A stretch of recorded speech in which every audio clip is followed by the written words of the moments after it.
Mes amis, je suis ML, votre amie. J'espère que vous allez bien et que le week-end s'est très bien passé. Je vous souhaite avant tout une agréable journée, un bon début de semaine. Alors, lundi, c'est la motivation. Aujourd'hui, je vais vous motiver à être moins dépensier, surtout les chefs d'entreprise. Comme je dis, moi, je suis chef d'entreprise depuis toujours.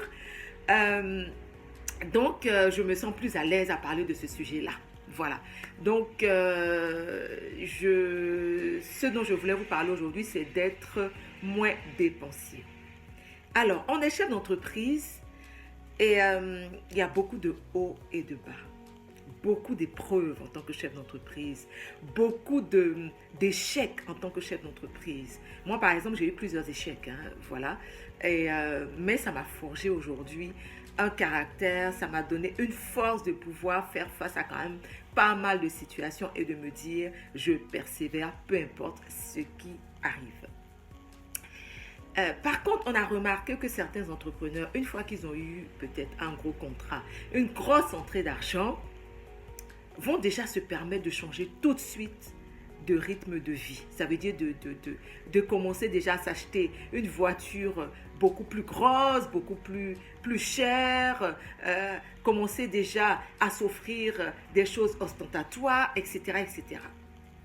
Alors aujourd'hui, je vais vous donner ce conseil-là. Si vous faites ça, arrêtez. Lorsque vous avez un gros contrat, par exemple, pour votre entreprise, n'hésitez pas à réinvestir.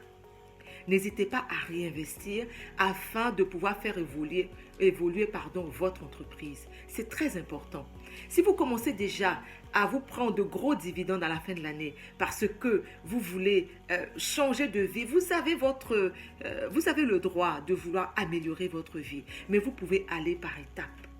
Lorsque votre entreprise est arrivée à un certain niveau où vous savez que même si vous perdez 2, 3 clients, vous pouvez quand même faire face à vos charges, là, vous pouvez vous permettre certaines choses. Mais sinon, ne le faites pas. Faites des sacrifices dans les premières années de votre entreprise. N'hésitez pas à vous priver de certaines choses pour mettre votre entreprise vraiment sur une base plus solide.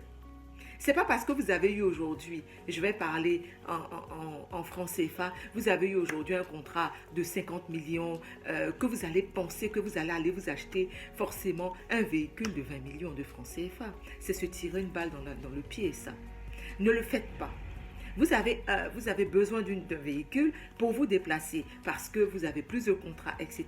Vous avez peut-être une voiture qui vous lâche à chaque fois. Effectivement, vous pouvez aller investir dans une voiture peut-être de 5-6 millions. Et par la suite, après, lorsque votre entreprise sera plus génératrice de revenus plus importants, vous allez pouvoir vous offrir des choses beaucoup plus importantes. Alors, on a notre sœur qui a malheureusement été cambriolée et vraiment, j'ai une pensée pour elle, de Aliwas qui disait dans sa vidéo, j'ai pas d'argent parce qu'à chaque fois que j'ai l'argent, je réinvestis. Et c'est ça, c'est ce qu'il faut faire. Il faut réinvestir. Peu importe, il y a des personnes qui ont commencé avec si peu et qui ont grandi. Pourquoi? Parce qu'elles ont réinvesti à chaque fois ce qu'elles gagnaient en bénéfice. Évidemment, vous avez des charges au quotidien. Manger, s'occuper des enfants, l'école, etc., etc. Vos charges quotidiennes personnelles. Mais à part ça, ne faites rien de grandiose qui peut mettre à mal votre entreprise. Nourrissez-la. Votre entreprise, c'est comme un bébé que vous avez mis au monde. Il va falloir qu'il fasse ses 4 pattes, il va falloir qu'il marche, il va falloir qu'il aille à l'école. Ce sont des étapes. C'est pareil dans votre vie de chef d'entreprise. Lorsque vous avez commencé, le peu d'argent que vous avez, vous réinvestissez afin de pouvoir faire les 4 pattes, afin de pouvoir marcher, d'aller à l'école et après, ainsi de suite, aller à l'université jusqu'à avoir un statut vraiment solide, avec des bases très solides, de telle sorte que vous êtes à l'abri. Parce que sachez-le, lorsque vous perdez tout, je suis passée par là, vous n'avez ni chômage, vous n'avez rien à part ce que vous avez mis de côté. Et moi, c'est parce que j'ai pu mettre de côté pendant ce temps où j'avais mes boîtes qui fonctionnaient bien, que j'ai pu rebondir. Mais il m'a fallu des années pour rebondir. Parce qu'étant donné que comme j'avais tout perdu, je n'avais plus vraiment de revenus et j'ai vécu uniquement sur mes mes économies. Mais les économies, ça fout lorsque vous n'avez pas autre chose qui viendrait renflouer à nouveau les caisses. Donc, le conseil que je vous donne lorsque vous avez votre entreprise de grâce, économisez quand vous avez la possibilité et réinvestissez pour pouvoir faire grandir votre entreprise, parce qu'un chef d'entreprise, il est face à tellement de challenges, à tellement de pertes. Vous voyez la jeune dame qui a perdu tout son stock. Vous voyez un peu, malgré qu'elle ait investi, elle ait réinvesti justement tout ce qu'elle avait. Aujourd'hui, le stock parti.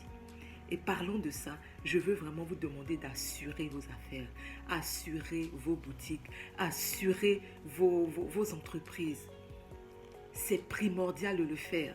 Vous allez me dire, oui, mais les assurances courent après pour pouvoir vous rembourser. Lisez les clauses du contrat. Lisez les clauses du contrat, tout simplement. Et ayez toujours un avocat qui va vous venir en aide en cas de pépin. Voilà, c'était la parenthèse au niveau de l'assurance. Et je vous redis, économisez et laissez tomber tout ce qui est luxueux, surtout quand vous êtes dans les premières années de votre entreprise. Ne me remerciez surtout pas, je suis tout simplement votre ami et je vous dis à bientôt. Bonne semaine et partagez la vidéo. Merci, bonne journée.